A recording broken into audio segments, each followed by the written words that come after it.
अहिले scam alert scam भइरहेछ अहिले तपाईहरु एकदम जोगिनुपर्न एकदम जरुरत छ किनभने अहिले एन्ड्रोइड या आइफोन जुनसुकैमा पनि तपाईहरुलाई एउटा लिंक पठाउँछ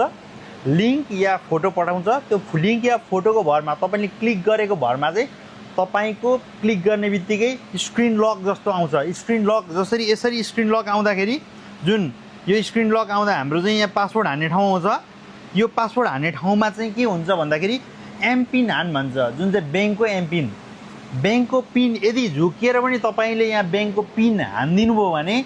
तपाईको ब्यालेन्स जति छ एकैचोटी जिरो भइदिन्छ अर्कोमा ट्रान्सफर भइदिन्छ यो स्क्याम आइरहेको छ झुकिएर पनि कसैले लक स्क्रिन गर्नको लागि बैंकको पिन हान्नको लागि आइहाल्यो भने नहान्नु होला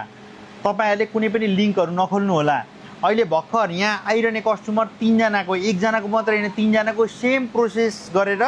बैंक अकाउन्ट खाली बनाइदिसकेको छ यो चाहिँ तपाईहरुको लागि जानकारीको लागि मैले यो तपाईहरुलाई सचेत गर्नको लागि यो भिडियो बनाउँदै छु तपाईहरुले झुकेर पनि कुनै पनि व्हाट्सएपमा लिंक आको भरमा अथवा तपाईलाई यो लटरी परो भनेर तपाईहरुलाई लिंक अथवा फोटो पठाएको भरमा तपाईहरुले क्लिक नगर्दिनु होला अननोन मान्छे छ भने इग्नोर गर्दिनु डिलिट गर्दिनु ब्लक गर्दिनु होला त्यस्तो मान्छेलाई किनभने एउटा लिंकको भरमा तपाईको बैंक खाली हुने चान्स हुन्छ यो रिसेन्टली 3 जना कन्टिन्यू घटना घटेको भएर तपाईलाई मैले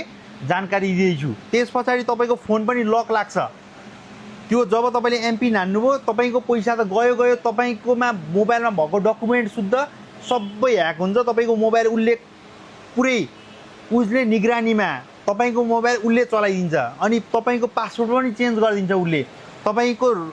करेन्ट पासवर्ड राम्रो पासवर्ड तपाईले जुन हानेर खोलिरहेको पासवर्ड हाल्दा पनि त्यो खुल्नेवाला छैन